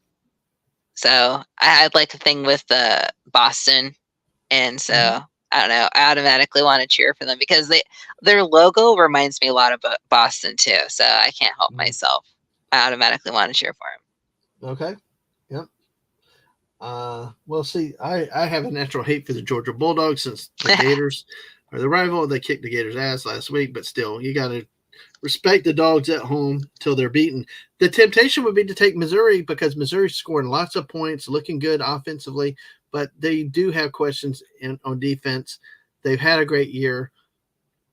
They almost beat Georgia last year, but this game was in Columbia. Had this big game been in Columbia this year, it might be a different or closer matter, but I think this is what usually happens. Kentucky came down talking some noise after crushing Florida, and then they got walloped right at the beginning. Georgia played the best game of the year from the beginning on. So that's the type of Georgia performance I expect to see this Saturday. They're going to make this, and they're going to make it a very easy win. I don't see this game being close, even though you would think they would be based on the records and the rankings. Then we got Texas A&M is on the road at Ole Miss. Jimbo Fisher's come in. Can they get hot again? Can they get him off of keep his warm seat from getting hotter? Lane Kiffin is got Ole Miss sitting in a good spot, barring any last season breakdowns. But you take Texas A&M, you go with the Aggies. Any particular reason? They seemed like more of a wild card as far as like whether they could get it or not, and I was kind of their logo is kind of it amuses me. It honestly every time I see it, it reminds me of like an attorney at law type establishment. Yeah. So I don't know. I decided I'd go for them. Yep. Hey, that's okay. That's all good. Whatever methodology you use, and I am going to stay with the homestanding Ole Miss Rebels. I just think that Texas A&M has still got a lot of turmoil in his coaching staff and his roster. That Ole Miss outlasted LSU at home. I could see this happening again, unless I will say the one wild card is Texas A&M's defense. If their defense is particularly stingy this week and really shuts down the Ole Miss running game and force Ole Miss to pass more, this game could get interesting. So, all right. So then we got the Kentucky Wildcats go on to Starkville, Mississippi, and you take the Wildcats. Right. Oh yeah. So I passed up some other cats earlier, but I also have to support Wildcats because it was a mascot of one of my schools back in the day. I don't want to like dox myself or anything, so it's not those Wildcats. But so yeah, no, I had also did the Bulldogs earlier too. So hey, gotta give my equal love around. There you go. And the owner of a proud owner of a pup too. You got to. All righty. Well, we got that. We got and I would take the Wildcats too. Also, Mississippi State is just a train wreck this year. They're really reeling on the loss of Mike Leach from last year. I think this coaching staff has made a screwed up mess, taking a team that was pass heavy and trying to mess up their identity in one season, and they're paying for it. And now with Will Rogers hurt, they can't throw or pass. Mike Wright is he can run, but he's not an effective enough thrower to win consistently in the SEC. Kentucky's got Ray Davis as running back to give him solid ground and running game. And Kentucky's got a little bit better quarterback play this year. Not always the best, but it is better. So exactly. And a small town Republic makes a great point here. Georgia, Grambling State, and Green Bay Packers all have a similar G. Yeah, I really want to challenge the teams to go back out there and reimagine their logos because a lot of them are kind of similar. Mm-hmm. Yeah, they really are in some cases. I'm doing something real quick. So let me do this. I'm Dadmanning. Is that okay? No problem. Okay. Because I want to show what his point is. Here, I'm going to pull them up separately. Let me see. Just give me a second.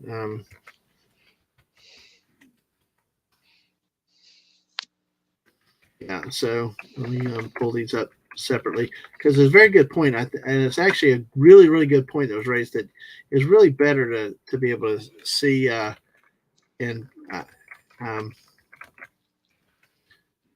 it's fun. It gives us something different today, It adds a little new dimension to it. So let's see. We got to find the right one, though, here. Let me see. Oh, my God. Of course, I couldn't. Here we go. Here's one here. This is the Georgia Bulldogs here.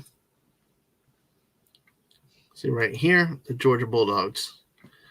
You got the oval with a red trim, white back, big G in black. Good color. Yes, I'm all about red and oranges. Oh, red and black is actually not bad either, I will say. Yeah. I've learned how to appreciate that, but just not when they play Florida. Now, Grambling State is the same type of G, but it's different. It's got the black G with a yellow background and a black trim. See, this one reminds me more of like a Black & Decker, tools. Mm-hmm. But I can see the similarity. Yeah, definitely. Definitely we got that. All right, so now let's go to the last one, which is the Green Bay Packers. Let's see if we can find that one. Let's see. I know if our friend Lisa was here because she used to be a Green Bay season ticket holder. And Jess is, of course, the arch rival Chicago Bear. They see the similar type of G. Looks a little different, but it's got the same. Well, if you look at the helmet, you can see a better comparison.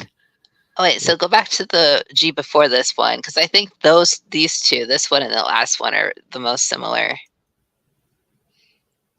That one. Yeah. Very, very similar. Exactly. I always noticed that. That's kind of crazy how that happens. It's just like, it's like get original, like you said. But yeah, Yeah, did a I, I regional. I liked it when they added the neon green to the Seahawks thing aesthetic. Oh, That oh was man. like my thing. Oh gosh, I'm not sure. I mean, it's bad enough with the Oregon Ducks trying to take neon or their whatever to something, but oh my goodness. So thanks for that. Thanks for that, Small Time Republic, for bringing that up. That was fun to look at that. But yeah, it is. So I love logos and uniforms and stuff too. Well, let's look further. We got 3 more games. We'll just get through these other 2 here, unless you really want to say why, because we both took South Carolina at home to beat Jacksonville State.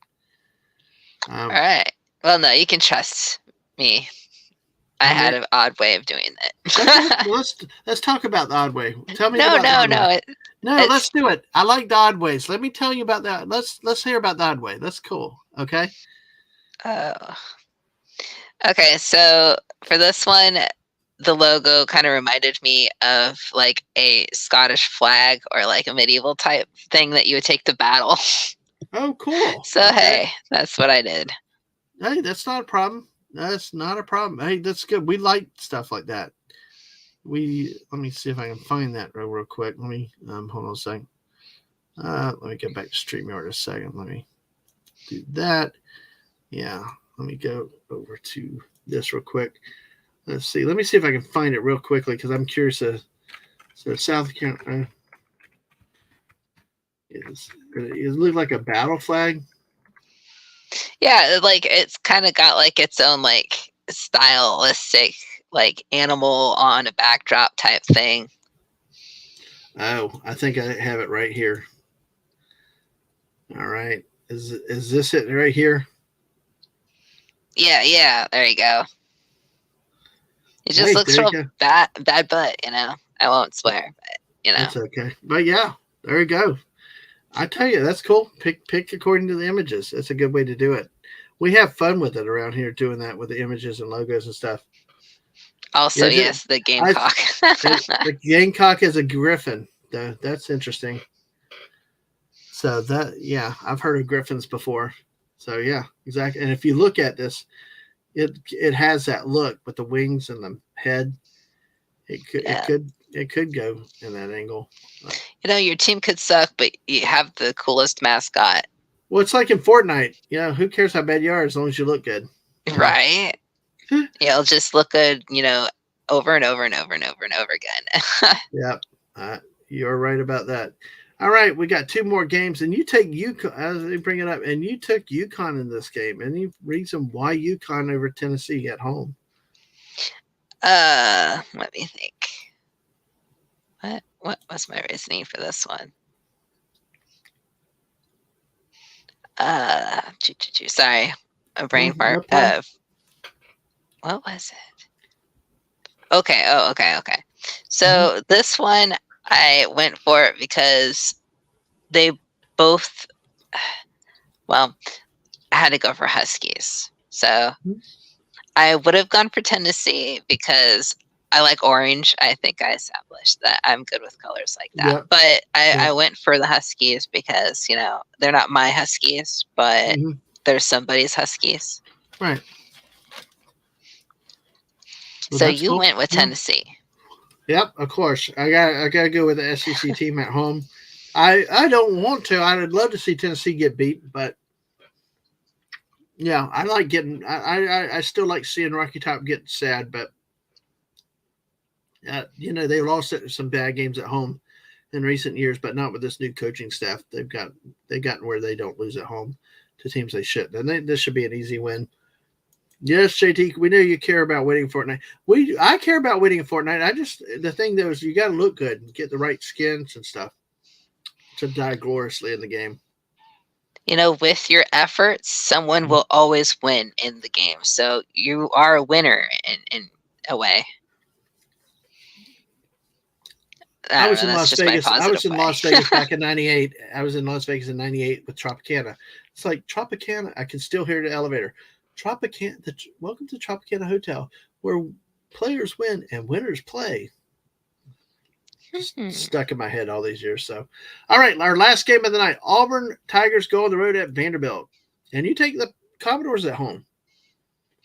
Yeah. Their logo seemed very old timey for me, and the Auburn Tigers reminded me too much of, I think it was was it LA or like the California logo there. So I had to go for the star. Okay, you went with the star, and also it's kind of also falls into the whole like underdog type situation there. Yeah, exactly. I mean, the team that a lot of people pulled for last year just ended up short of a bowl matchup, but then this year had some hopes coming in. Just really, until they can get some defense. The only teams for Vanderbilt that ever did anything were teams that had some defense to it, because the defense kept the games close. This team doesn't have defense. It just doesn't. I mean, uh, they've got something of an offense, but not enough to outscore everybody every week. And even though Auburn has the same, and Auburn's though very hampered with its quarterback play a lot of weeks. Peyton Thorne had a great week last week though, but like Small Town Republic, our Auburn fan can tell you, he's not that consistent. He's been up and down all over the place. If he's good, he's good. And of course, playing Mississippi State's one thing. Should be able to put another game against Vanderbilt, but you never know. He could go in the toilet again. But I'm actually thinking that Vanderbilt is just so bad this year. There's no chance for him. So I'm going Auburn with this one. So Ye of little faith. I know. Well, the missus kept cheering for Vanderbilt last year, and the Gators lost to him. So I don't like Vanderbilt right now. That makes sense. Exactly. So, but that's where we stand right now, guys. The guests are 4 games behind. We've picked these games this week. We've heard AFK's methodology, and that's our show. AFK, do you have any other thoughts, any other opinions, or anything else questions, anything you want to talk about before we wrap up? Let's see. What for you anyways, like what is, because you asked me, what is your favorite kind of form of football to watch? I've probably said it before, but like for me, I enjoy high school, and then I would choose college over that, like or over the NFL. So like, if you could sit down for a football game, what would it be? Definitely college for me. Cool. I think it says a lot about a personality too. Mm-hmm. Yeah, a lot of the things like you talked about, the pageantry, the bands, the cheerleaders, just the spirit of the crowds. It's not this professional crowd.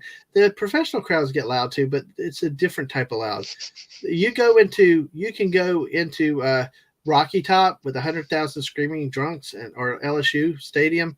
It's crazy.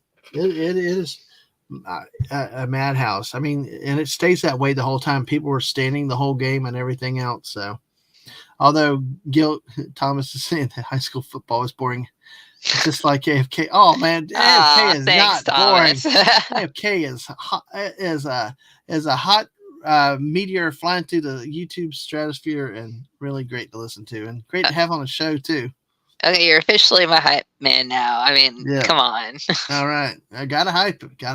But you know what? I do understand what Thomas says, though. If there are some very bad football games in high school, if your teams are very average or just bad, they really suck. They can really be beyond bad and beyond boring. So, but that is true. So, but hey, when you find yourself on a game like that, you always remind yourself that if you could be watching like a 4th grader or playing football, they just like stumble and fall. Well, now, like I said, though, like we had the one come in earlier, some of the smaller division football is as good, if not better, than some of the higher division. Just because teams are from bigger schools does not make it good football. Mm-hmm. And it's just about your teams, your matchups, and their talent, and the coaching, the philosophy. So. Let's see. Thomas said, I think that football gets even better during the playoffs because that's when the stakes are. Exactly. It does, Thomas, and you're right. That's when it does. Pro football and even college football, now that they have a modified version of a playoff, it's not that. It's not like the NFL, but it's the best we got until next year when they expand it to 12 teams, which I'm looking forward to because the more teams can get in, that could cause more havoc, which I think would be better for football. But you never know. Who knows? So, He said AFK's voice puts me in sub. That's I. Oh, come on, no, no, that Brett. No, come on, no, come on, no. AFK is awesome, and I love having AFK around. And plus, also, you know what? If somebody's voice can put you to sleep on YouTube, I think that's a great thing. It shows you how calming and smoothing their voice is, and that you can relax and get comfortable. Because we got enough bullshit on YouTube these days. We got enough yelling and screaming and craziness. We need some cool, chill vibing and people to just be there and be normal. So absolutely. Okay. Well, to answer your question a little further, I like some off shots in the midst of football, Australian rules football and rugby. They're a little more Ooh, international, nice. but we like watching them. I mean, rugby is like, they don't wear pads. Look at the NFL. It's padly. Fine for not wearing it right. Hell, the one guy in rugby had his head busted open. They ran him to the side and just duct tape, literally duct tape. That's all they used on his head, and he went right back in. So yeah, that's definitely one of the tougher like sports. Is in like there. Honestly, I always kind of like made fun of soccer growing up because maybe it was just coincidental, but every game I watched, someone would just like flop over and pretend that they got hurt, and so I was like, these guys are hilarious. So the opposite end of that is like rugby, where like you could be gushing blood and just run back onto the field, and finish your game and just like not care at all. Yep, exactly. Just and like soccer, where you got the stretcher guys. The stretcher guys run out there to run the guy off the field. Then the guy comes back.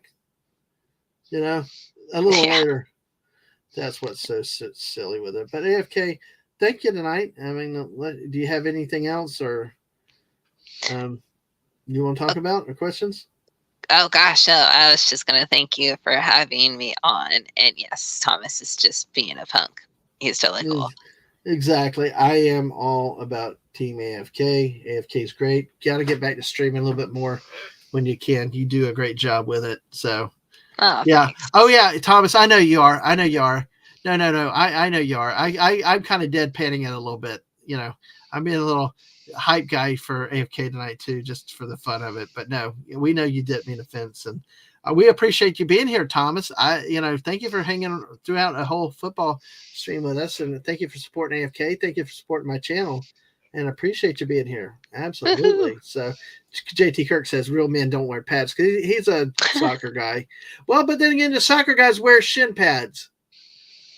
So unlike the rugby guys don't. So, but well, okay. I want to say thank you again. Thanks for being here.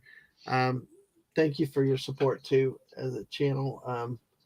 To the channel, appreciate it, and good luck for you on your streaming. Jeremy, can you put AFK's YouTube and Twitch links out there for me real quick, or between you and JT? Put AFK's Twitch and YouTube links. Yes. Wait, we were talking about sports. Yes, we were. JT Kirk. Yes. But AFK, just tell a little bit everybody about your channel. I mean, I know, just tell us a little bit about the channels and stuff. I keep trying to do things on there, but I never really commit to anything. But I have previously been live streaming games. I just fell out of the pattern of it. So I might do that again. But my channel is generally like just super old. And all the stuff on there is pretty old too, like fan biz and stuff that I did way back in the day when I was like into that stuff. And so if you do go over there, you can find like previous live streams. I do Fortnite and Final Fantasy 14, and I did a bit of Hogwarts Legacy. A lot of that I did over on Twitch, and it's kind of gone now because, Twitch doesn't keep that stuff. Right. So, I don't know. I do various things. I did Torchlight 2 a little bit. I might do some more of that. Harry Potter too at one point? Yeah. Okay. All right. So make sure to give AFK a follow, subscribe over there here on the YouTube side, follow AFK over on the Twitch side. So hey, let's go with this. So thank you for being here again. And I'm going to talk about what's coming up this week. Well, this week we're going to kind of go a little bit out of order because next Thursday I've got the great Admiral Teague coming in. If you're not familiar with this, he's a pro football fan, a New York Jets fan, of course, with the bag on the head. But hey, he's researching, learning college football. It should be a blast. He's going to be very outspoken next week. So it should be a wild riot. Be sure to be here for that. I don't even know what's going to happen. So it should be fun and all over the place. But come give Admiral Teague a great hand. And he's saving Star Trek out there one day at a time. But, next Thursday at 8 p.m. But before next Thursday at 8 p.m., we also have, we tied it with this. This is where we are. 3 more weeks, folks. 3 more weeks. Teague, Whoopa Troopa, and Lorena Creole are our last 3 guests to wind up the season. May look into doing an SEC conference special, conference championship special, or maybe doing something with all the conferences. I don't know yet. I've got to start working on that. But this are our guests through the season and where we are now. And very possibly Sunday at 6 p.m. I'll get back to doing sports weeklies with Dadman, where I just recap the college games for the weekend and look at the polls and kind of do live updates on the NFL games as they're going on and wrapping up. Also, tomorrow night is the big one. Tomorrow night, make plans for this one. Buck Rogers in the 25th Century. We're looking at, really 2 episodes, but it was the first feature-length movie that was in the theater, but they broke them into 2 parts for television called Awakening, episode 1.1 and 1.2. Join me in the wonderful panel that we have assembled. Daisy Blossom, Flower Child. Come just for her. Forget us guys, we don't know anything. That's a real sci-fi lady if there's ever one. Hungry Boy will be with us, and JT Kirk, JT Kirk, the captain from the other franchise, will be here with us talking about Buck Rogers. It is really good, interesting. Come watch this because we're going to have people all over the spectrum with how our knowledge of sci-fi and how we approach things. See, I'm just kind of I just like what I see. I don't really know what sci-fi, all this. I don't know the definitions. I just know what I like. I like things that are cute and pew pew and bang bang and stuff. Our 2 sci-fis, all 3 of these other really know their sci-fi. JT is a lot younger, so it's going to be interesting, the different perspective on a 1970s TV show. So come. It should be a fun time tomorrow night at 9 p.m. Eastern. Join us for that. Looking forward to that wonderful show tomorrow night. Then on Saturday at 5 p.m., I'll be chilling with Tony Stark of Iron. He'll be my guest here. And there's the Twitch link. Thank you to also follow AFK over there. But Tony Stark, you're going to like this. He's a very good showman, I will say. It will not be boring. We will definitely. This is another one that could challenge the my cat herding ability. Yes, it's a very, very nice guy and very, very talented. So come for that and join us for that show. And then watch us for Chill Chats or something when I just periodically do it when I feel like doing something and don't have anybody to come home with me. Or sometimes the missus may hang with me if we're kind of going to do it quietly and just not really do a big ruckus. Fortnite fun impromptu streams. We may or may not do one late tonight because tonight will end. The season will end, and we'll have a new big, massive update starting tomorrow. So always look for our Fortnite streams, and then late night with Dadman and friends when we just periodically throw a group of people together. Sometimes just the missus and me when we want to go crazy and do some impromptu streams. Usually 11 o'clock and after. So. Can I nominate myself to be on to talk about sports background and that stuff? I don't know. DM me. I mean, if it's a serious idea, Thomas, let's take. I could, to talk about sports background and that stuff.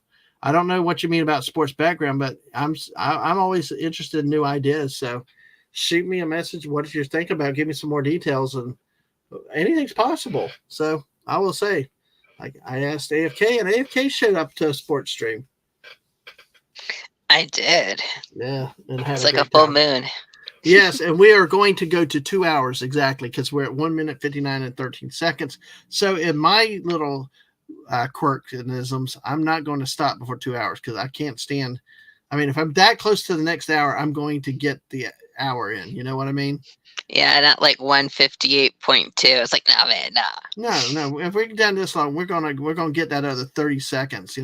Just to say to fight the algorithm to get the watch hours up, because that's usually a lot of times people get caught on watch hours. But listen, next Monday night, November 6th, Mrs. Dadman Walking steps into her own streaming world. Please come and watch this if you don't support anything else. So, Thomas, just send me DMs. Seriously, if it's something you're seriously interested, we can talk about it and let's kick on it and see what we can do. In the off season, there's still NFL coming up, but just kick me some ideas with it and we'll talk about it. I am seriously interested. And on this one, you see the missus will be building a Doctor Who set. She said she's freaked out looking at Amazon to see what this set goes for now on Amazon or eBay. It's like very expensive, but she's going to build it anyway. And her guest will be the great Hungry Boy, who will serve as her Doctor Who guide on this first initial stream, and share a little bit about herself. So, and you see her links there. Mrs. at YouTube as at Mrs.DadmanWalking55, and on Twitch.tv, Mrs. Dadman Walking. So make sure you mark those links for her. Come support her. 9 of y'all are here with us at the end here. Thank y'all for being here tonight. We appreciate your support. We've made 2 hours. Like I said, for me, live streams and videos on YouTube and Twitch.tv at DadmanWalking55, DadmanWalking55.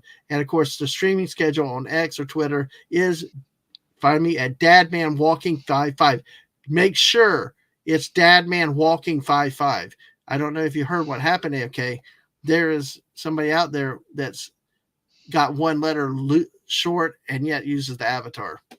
Yeah, I saw that. Like, it was the whole thing. You were like retweeting yourself and stuff. It's like Dadman Walking 55, right? Right. And it started something with somebody on another channel, and it was like, it wasn't me, but yeah, so just make sure if it doesn't have the G, if it's not Dadman Walking 55 with this avatar, it's not me. It's not me. So come there. Oh man, Master said another hurricane combined with local volcano blowing up. Can't keep him away from the stream on Monday. That's the spirit. I appreciate it. Thomas is send a DM next month of January. Hey Thomas, that's fine when you are ready. And that's probably good because my calendar November is full up. I'm having trouble keeping room for impromptu streams when I want to. So, and all that. So. Yeah, not that weird dad man, Christopher Walken. Yeah, there you go. Yes, exactly. We do. We actually have 3 Twitter accounts out there that are fake, but this is the only one that looks close to it. But hey, enough about them. It's all about you guys coming in, leaving a like, supports. Go get those other 4 people. Let's get it. Let's get to 500, and let's get 3 more on Twitch and get 100 on Twitch. Hey, and we'll have a party over on Twitch. We'll have to do that to celebrate that. So, folks, anyway, everybody have a great night. Good day tomorrow, and we'll see you next Thursday, but we'll also see you tomorrow night for Buck Rogers, but next Thursday for football. Bye, all.